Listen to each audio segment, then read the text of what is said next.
जब वैष्णव संगति में बैठकर जब कथा श्रवण करेंगे, उस श्रवण के 5 परिणाम होते हैं। सबसे पहले अपैति और रतिर, जो मन में कथा श्रवण के प्रति उदासीनता है वो दूर होगी। कई बार हम लोग श्री कृष्ण, श्री रामचंद्र इत्यादि के कथाओं के विषय में उपेक्षापूर्ण व्यवहार करते हैं। जब अपने बारे में कोई कुछ बोले तो कान खड़े हो जाते हैं, है कि नहीं? इसलिए व्हाट्सएप और सोशल मीडिया के प्रति इतना मोह क्यों है? क्योंकि दुनिया हमारा नाम ले रही है कि नहीं? जब फ़ोन कॉल आता है, मैसेज आता है, कोई आपको पुकार रहा है, कोई हमें पुकार रहा है, और लगता रहे हमें किसने याद किया, किसने हमारा स्मरण किया, हमारे नाम का कौन कीर्तन कर रहा है कि नहीं? एक ज़माना था सुबह उठ के लोग प्रार्थना करते थे, अभी सुबह उठते ही साथ रात भर किसने स्मरण किया, वो कौन है?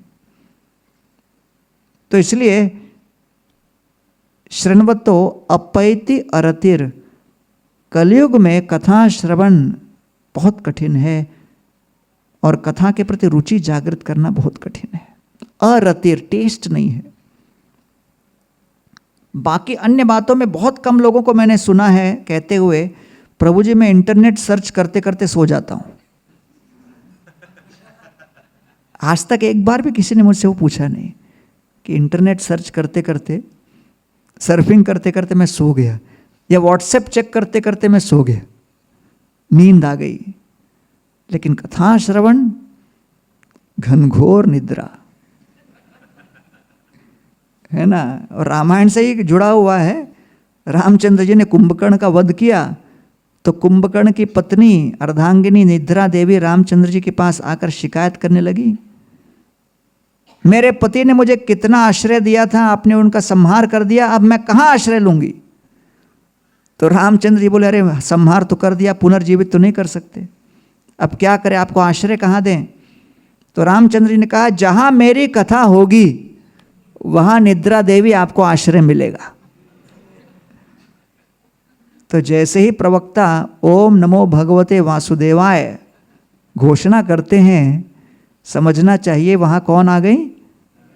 निद्रा देवी हाथ जोड़कर खड़ी हैं आश्रय लेने के लिए। तो इसलिए अरतिर का अर्थ है डिस्टेस्ट। तो कथा श्रवण करने से धीरे धीरे वो डिस्टेस्ट चला जाता है, अरति चली जाती है। दूसरा वितृष्णा, हृदय के अंदर जो काम वासना है, लोभ है, क्रोध है, वो भी समय के साथ निकलने लगता है।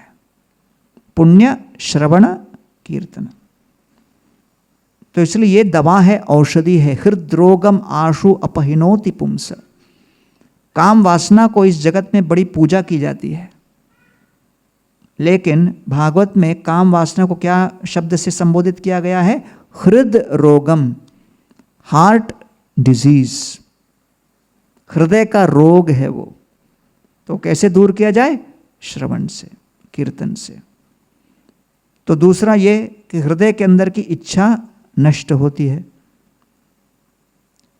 तीसरा सत्वम च शुद्ध्यति अचिरेण पुंस, सत्व गुण प्रधान होने लगता है। सत्व गुण जब बढ़ने लगता है तो भक्ति करना और आसान हो जाता है, ब्रह्म मुहूर्त में उठना आसान हो जाता है। जब तक घनघोर तमोगुण का प्रभाव है हम सुबह उठ नहीं सकते, आसान नहीं सुबह उठना।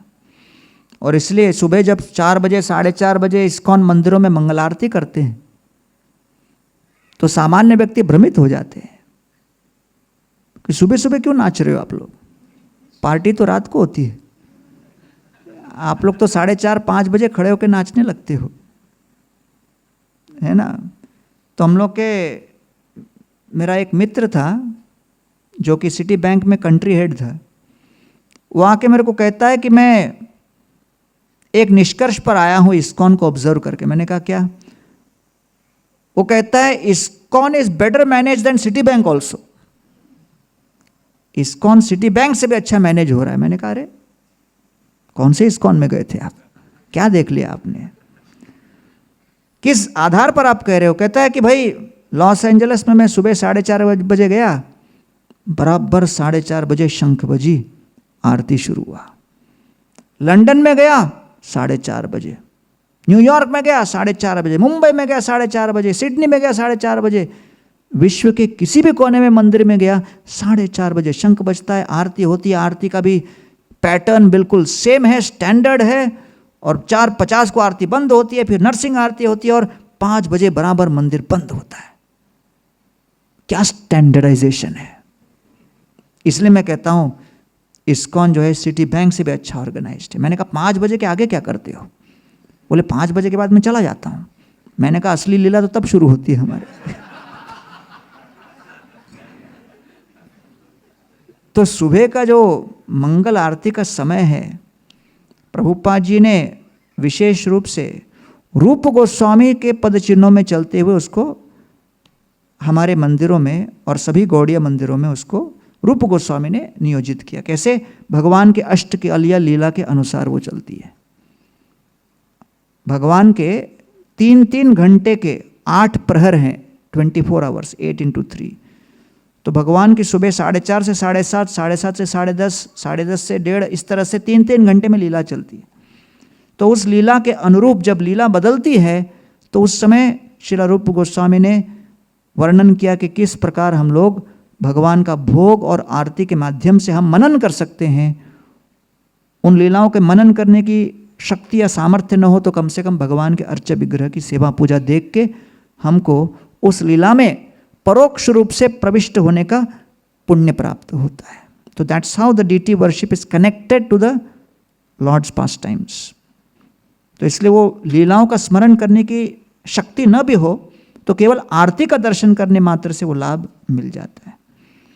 तो इसलिए प्रभुपाद जी ने कहा ये मॉर्निंग प्रोग्राम क्यों आवश्यक है? इससे धीरे धीरे ये गुण परिवर्तित होंगे, सत्व गुण वृद्धि होगी। इसलिए मॉर्निंग प्रोग्राम में कीर्तन भी है, जप भी है और भागवत कथा का श्रवण।